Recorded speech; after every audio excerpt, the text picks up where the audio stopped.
diante desses tempos difíceis que nós estamos vendo e acompanhando. A expectativa é qual vai ser a próxima notícia ruim. Brasil mal se refez das notícias lá de Brumadinho, né? Daquela comoção nacional. Agora vem o massacre de Suzano.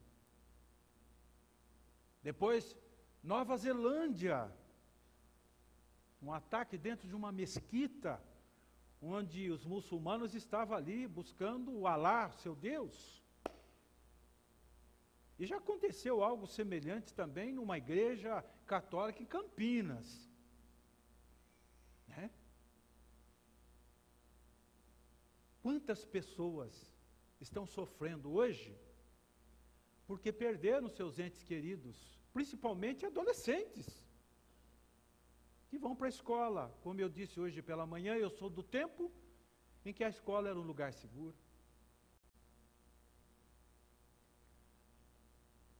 Veja que situação difícil nós estamos enfrentando. É só Deus. Mas será que Deus não tem propósitos nas provações? Evidentemente que sim. A melhor escola para a gente aprender, crescer, é a escola da dor. E eu gostaria de compartilhar com os irmãos nessa noite algumas revelações de Deus na vida de Jó, que são revelações que nós só adquirimos na dor, na provação. E nós saímos mais fortes, mais fortalecidos diante da nossa fé e diante do nosso Deus. E eu gostaria de usar duas figuras que um dos amigos de Jó, chamado Bildade, usou quando foi consolar o Jó, quando foi exortar o Jó. Ele usou duas figuras extraordinárias que servem para nos ajudar a compreender os desafios da nossa fé e os desafios de uma vida cristã com Deus, hoje diante de tantas provações. No livro de Jó, no capítulo 8, versículo 11, nós vamos encontrar essas duas figuras extraordinárias. Jó, capítulo 8, versículo 11. Procurem aí na sua Bíblia, Jó, capítulo 8, versículo 11. Vocês acharam? Está até transcrito para facilitar a vida de vocês aqui no Data Show. Olha o que ele diz, Bildade. Pode o papiro crescer sem lodo? Ou viça o junco sem água? Pode o papiro crescer, florescer, sem o lodo? Ou pode o junco também viçar, se tornar viçoso, fortalecido, sem águas? Mas o que são papiros? O que são juncos? Quando Deus me deu o privilégio de conhecer a terra de Israel, em 94, eu tive o prazer de tocar muitos vegetais bíblicos. E eu pude tocar um papiro. Papiro eram plantas. Plantas, vegetais, que servem para fazer papéis. Folhas de papéis. E o junco também é a mesma coisa. E o junco é um bambu, uma espécie de bambus que crescem entre os rios, os pântanos e o lodo também. E servem para fazer cestos e tantas outras utilidades. Vocês se lembram do que foi feito o cesto onde o menininho Moisés foi colocado? Foi feito de junco. Eu trouxe até um exemplo aqui, não é do junco de Israel, mas eu peguei uma varinha aqui, porque era mais ou menos isto, o junco. tanto o papiro quanto o junco, eles são reproduzidos no lodo, no Pantanal. E eles crescem e se tornam fortes, resistentes. Lodo, Pantanal, representa as provações pelas quais nós temos que passar. Ninguém gosta de provações. Nós queremos andar em solo firme, terra firme, não em Pantanal, em lodo. Mas assim como o papiro precisa passar pelo lodo, precisa passar pelo pântano para crescer e ser usado, assim como o junco precisa passar pelo lodo para crescer, se fortalecer, se curvar, sem se quebrar. E depois ele volta para o seu estado de retidão. São as lições que nós aprendemos com as provações. É impossível crescer sem passar pelo lodo. É impossível crescer sem passar pelo Pantanal das provações pelas quais nós temos que enfrentá-las. Esta foi a mensagem que Bildade passou para o Jó. Olha, Jó, você está passando pelo lodo. Ó, Jó, você está passando pelo Pantanal. Mas você vai ser um papiro nas mãos de Deus. Ele vai escrever uma nova história na sua vida. Você está passando pelo lodo, mas você vai se tornar um junco nas mãos de Deus. Você vai envergar, mas você não vai quebrar. Amanhã ou depois você vai estar assim de novo, caminhando. Porque você está com Deus e Deus está com você. Quando o provérbio 16:1 diz que o coração faz planos, na vida, praticamente, existem 3 fases. E Jó passou por essas 3 fases na vida. A primeira fase é a fase da prosperidade. E Jó passou pela fase da prosperidade. A Bíblia diz que Jó foi um homem rico. Ele teve muitas terras, ele teve fazendas, bois, empregados. Talvez o próximo slide fala da prosperidade. Mas depois, em seguida, ele teve que enfrentar a segunda fase, que nós chamamos de fase das circunstâncias. São fases difíceis. De repente, da noite para o dia, ele começa a perder tudo. As notícias ruins começam a chegar para ele como hoje. Olha, em Brumadinho, quase 200 pessoas, lá em Suzano, 10 adolescentes, lá em Nova Zelândia, as notícias começam a chegar, mas na sua casa. E aí ele entra na terceira fase, que é a fase das superações. Não é fácil se levantar depois de tantas tempestades, não é fácil.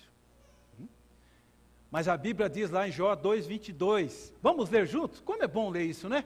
Em tudo, Jó não pecou e nem atribuiu a Deus. Não pecou.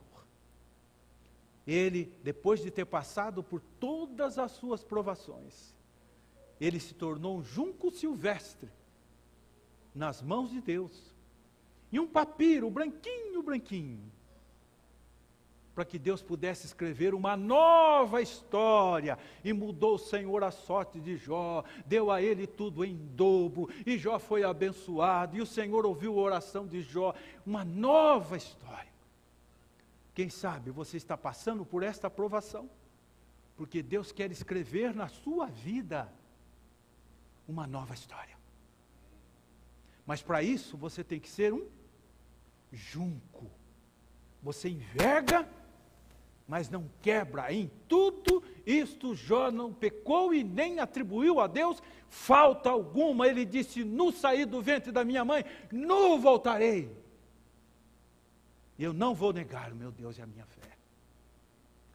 E foi nesse momento que ele teve revelações extraordinárias.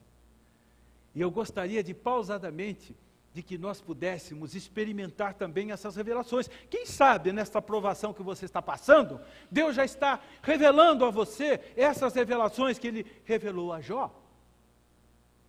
E qual foi a primeira grande revelação de Deus na vida de Jó?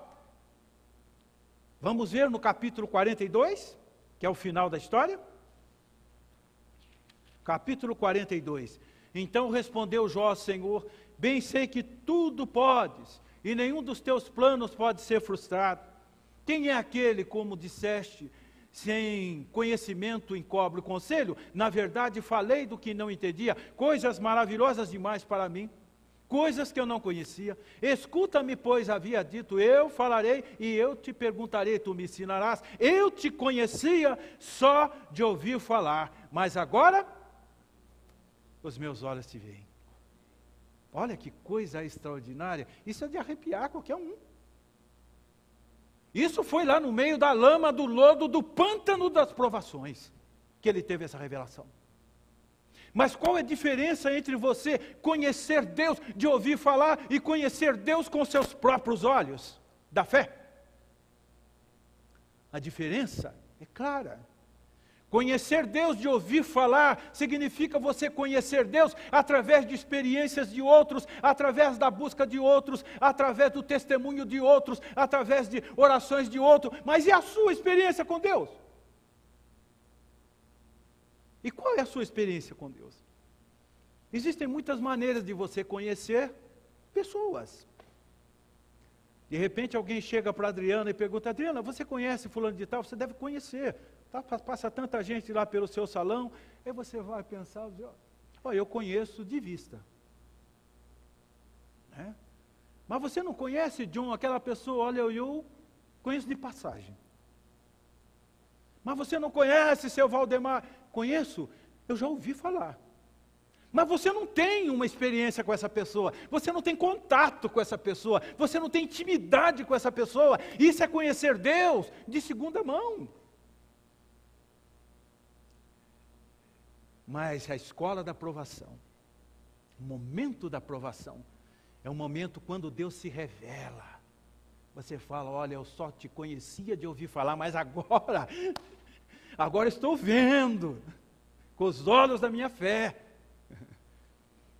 Foi a pergunta que Jesus fez para o cego Bartimeu, não é? O que queres que eu te faça? Eu quero ver. Eu quero ver. Eu quero olhar para os seus olhos, eu quero olhar para as suas mãos, eu quero olhar para o seu rosto, eu quero olhar para os seus cabelos. Eu não quero mais ouvir falar sobre o Senhor, eu quero ver. Foi a grande revelação que Jacó teve lá em Betel, depois de 20 anos de lutas, no momento que ele está ali com Deus, naquela luta ferrenha, né? Fugindo do seu irmão. Ele dorme ali naquele travesseiro de pedra e diz: Deus está aqui nesse lugar. E eu não sabia, eu não conhecia. Mas ele teve que passar pelo Pantanal, pelo lodo, para crescer e ser um junco nas mãos de Deus. Foi a revelação de Saulo. Quem não conhece a história de Saulo? O quebrantamento de Saulo lá no caminho de Damasco. Qual foi a pergunta que ele fez? Quem és? Tu, Senhor. E o que Jesus respondeu? Eu sou Jesus a quem você persegue. Você não me conhece, não? Não, mas eu já ouvi muito sobre o Senhor.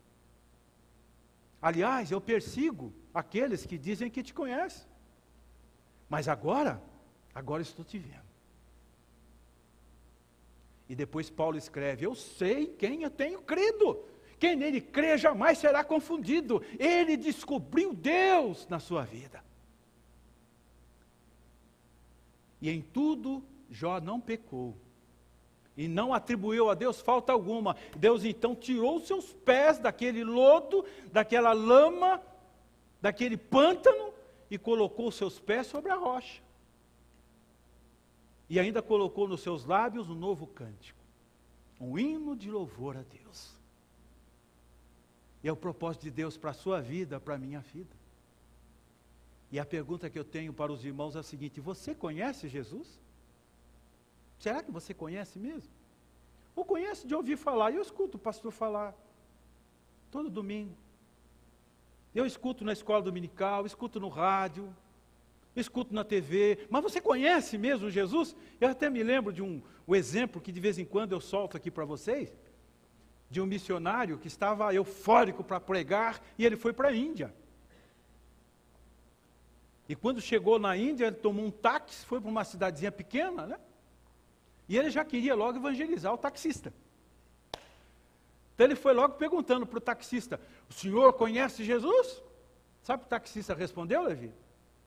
Pensou, não conheço, e olha que eu conheço todo mundo aqui. Né? Você conhece? Ah, eu conheço Jesus de passagem, conheço de vista, conheço porque eu tenho ouvido falar. Mas o dia que você tiver que passar pelo pântano, pelo lodo, Deus vai te revelar. E as provações muitas vezes são tão grandes, que nós nos sentimos como aqueles bombeiros lá de Brumadinhos. Eles querem andar, mas estão atolados, não conseguem andar. Fica pesado para caminhar. Mas é nessa hora que Deus se revela. Essa foi a primeira grande revelação de Deus para Jó. Na provação, no pantanal da provação.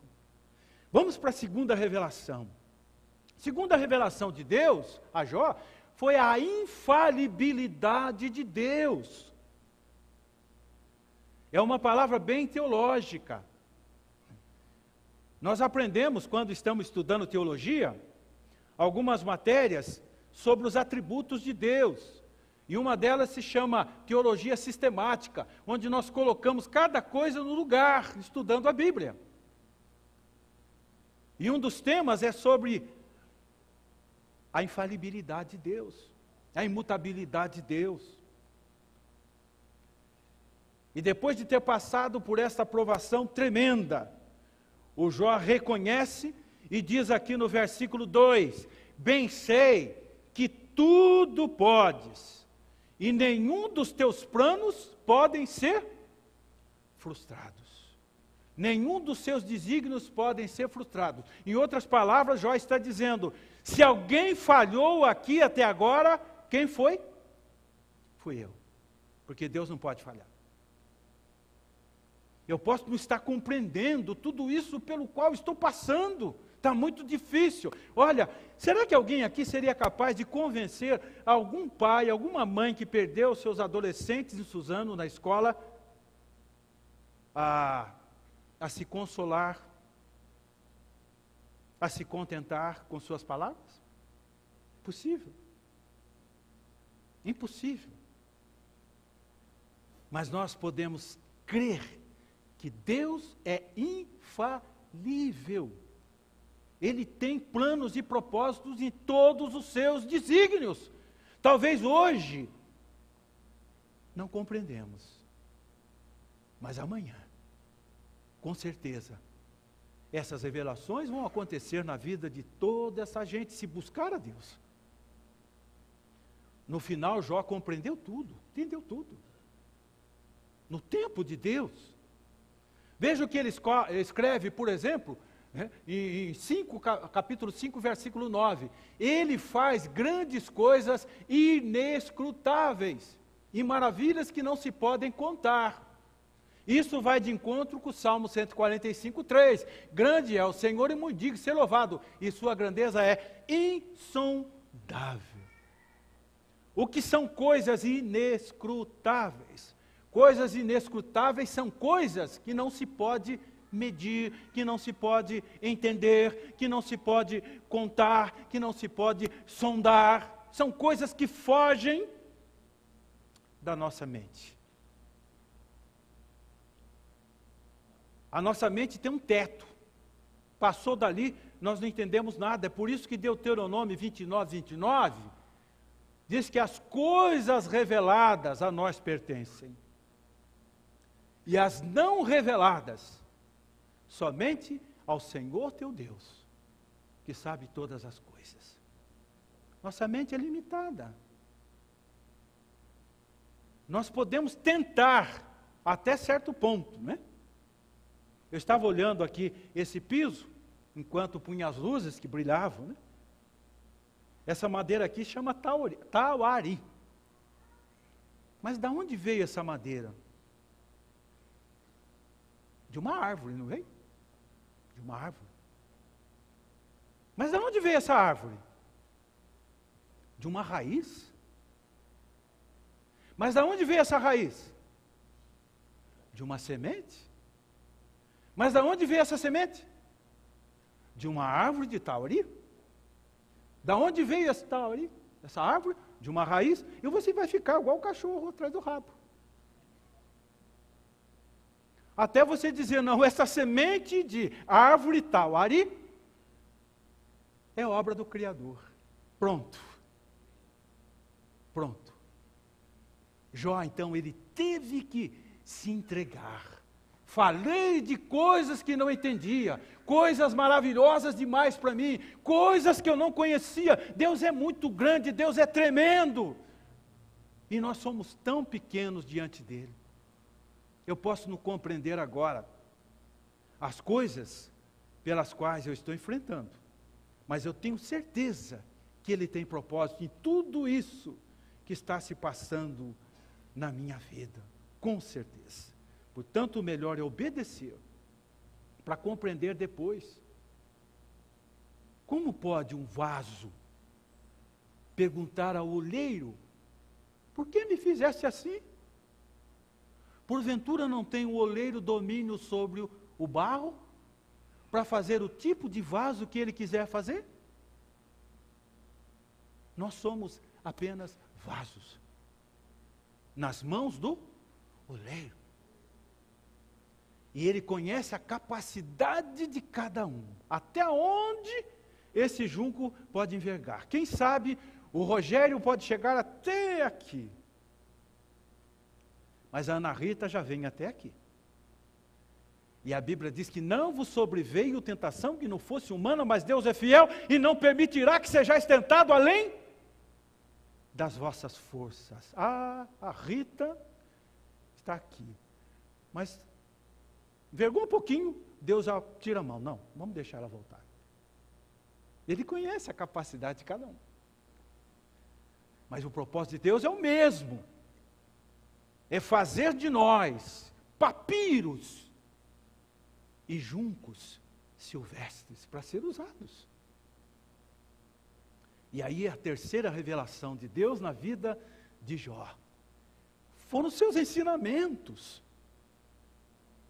E agora ele se rende diante do Senhor, no versículo 4, dizendo: escuta-me, pois havias dito, eu falarei, eu te perguntarei, e tu me ensinarás. Agora eu sou aluno, eu quero sentar, eu quero aprender. Olha, depois de ter passado pelo Pantanal, de todas as suas provações, ele disse: agora eu quero ser aluno.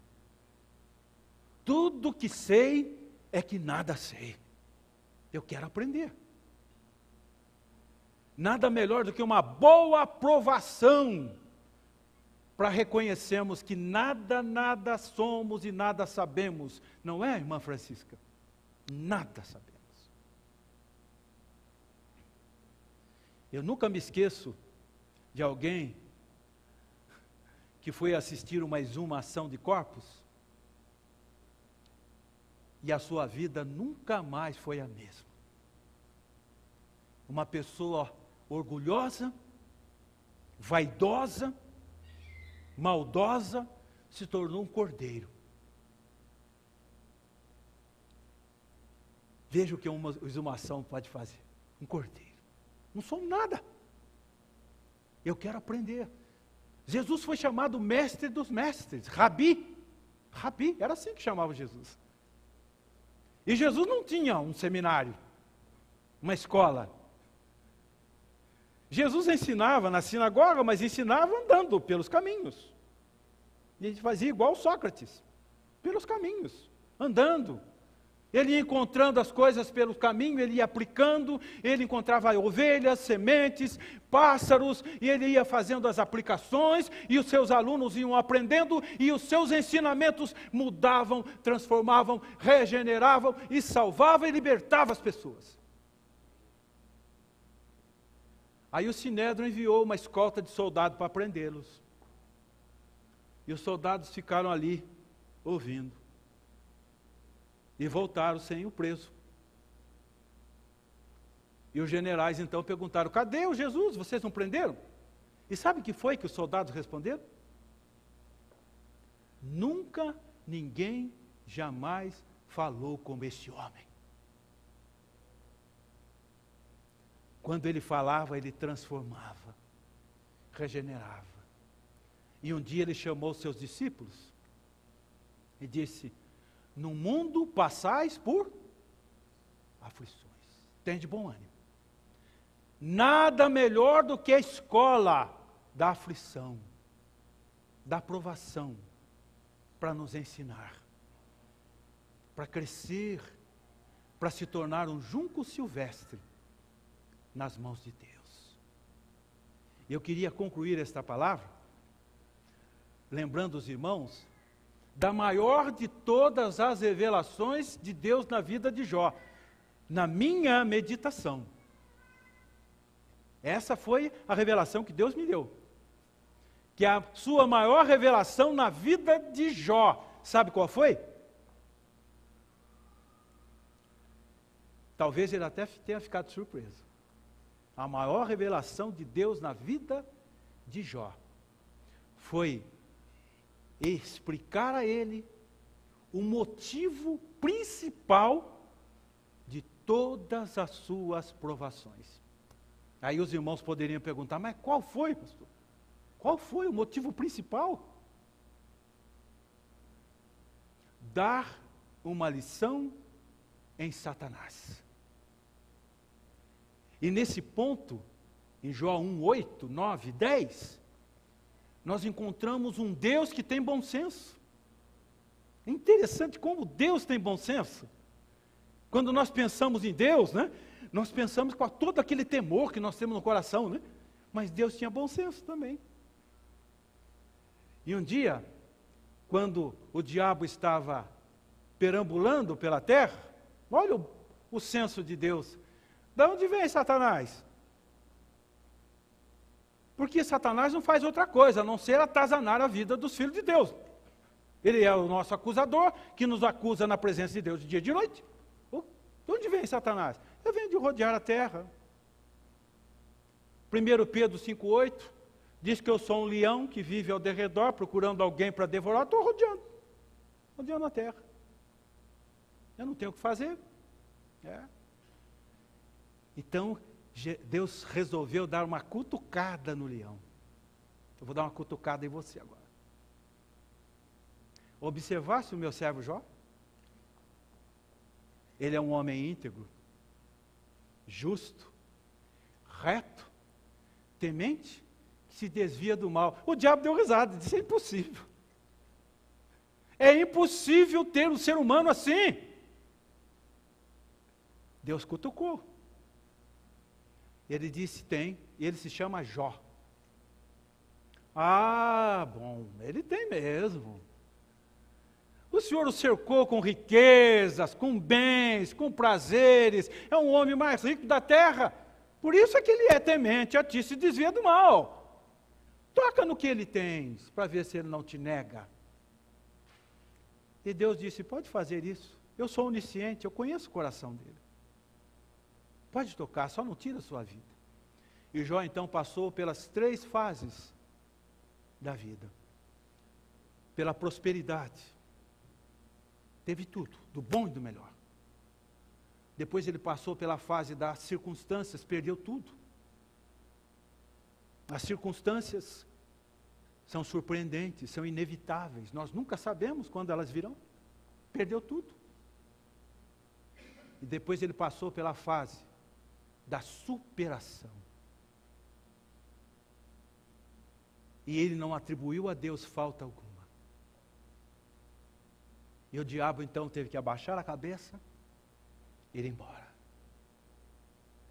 E Jó entendeu que ele foi um instrumento de Deus para mostrar ao diabo que existem crentes fiéis. Que existem crentes que são como junco, que vergam, mas não nega a sua fé. Não nega o seu Deus. Pelo contrário, cada provação eu fico mais forte. Mais forte. Não importa o que vai acontecer. Essa é a palavra que Deus pediu para que eu compartilhasse com os irmãos nessa noite. Mas Deus também me deu um outro recado. Diga lá para a congregação que vai ouvir essa palavra, para que eles repartam isso. Porque tem muita gente sofrendo. Tem muita gente precisando ouvir isso. Tem muita gente precisando ter uma revelação de Deus na sua vida. Porque se não tiver uma revelação de Deus na sua vida, elas não vão aguentar. Elas não vão suportar. E você tem essa palavra. Entregue essa palavra para essas pessoas que estão precisando ser como você, um junco. Mas de repente você pode dizer, pastor, eu vim para cá nessa noite, mas eu estou meio que envergado. Então agora é a hora de orar por você. Para que você volte para casa, forte, resistente, como um junco silvestre. Vamos abaixar as nossas cabeças. O meu apelo é para você, que está precisando desta oração. Se você veio aqui nesta noite precisando de uma oração assim de restauração, então levante a sua mão, eu vou orar por você. Amém, amém, amém, amém, amém. Mais alguém? Amém, amém, amém. Amém, amém. Amém, amém. Mais alguém? Deixe o Espírito Santo falar. Pode levantar a sua mão sem constrangimento. Eu vou orar por vocês agora. Bondoso Deus e eterno Pai celestial, coloco na tua presença, ó Pai, agora a vida desses irmãos que levantaram as suas mãos, que vieram para cá nessa noite para te buscar, para buscar respostas, para buscar refúgio, para buscar em ti forças para se levantar, para buscar em ti forças para se restaurar e poder sair do pantanal da sua aprovação, poder crescer, poder sair mais forte, mais resistente, através da tua palavra. E esses irmãos que levantaram as tuas mãos, Senhor, nós colocamos agora essas vidas no teu altar, na tua presença, na certeza do que o Senhor é um Deus que pode fazer isso. Levanta, restaure estas vidas, que eles tenham uma revelação profunda de Deus nas suas vidas, que eles tenham várias e muitas revelações nessa hora, que eles possam voltar para suas casas, restaurados, fortalecidos, como um junco silvestre, para levar esta tua palavra, através de uma missão nesse mundo, quando tantas e tantas pessoas estão precisando ouvir isso. Tenha misericórdia, Senhor, dessas mães que perderam seus filhos, adolescentes, nessa tragédia. Tenha misericórdia, Senhor, das famílias que têm perdido os seus entes queridos de maneira trágica e absurda nesse mundo vil. Nós somos privilegiados porque o Senhor nos guarda, o Senhor nos protege. Mas tenha misericórdia desses, ó Pai, que tenham essas revelações que nós também tivemos um dia. Ainda que seja na dor, que eles coloquem suas famílias, seus filhos debaixo da tua sombra, para que tenham também esta segurança que nós temos. Que esta noite seja uma noite de restauração, em nome de Jesus. Amém e amém. Amém. Vamos ouvir uma canção.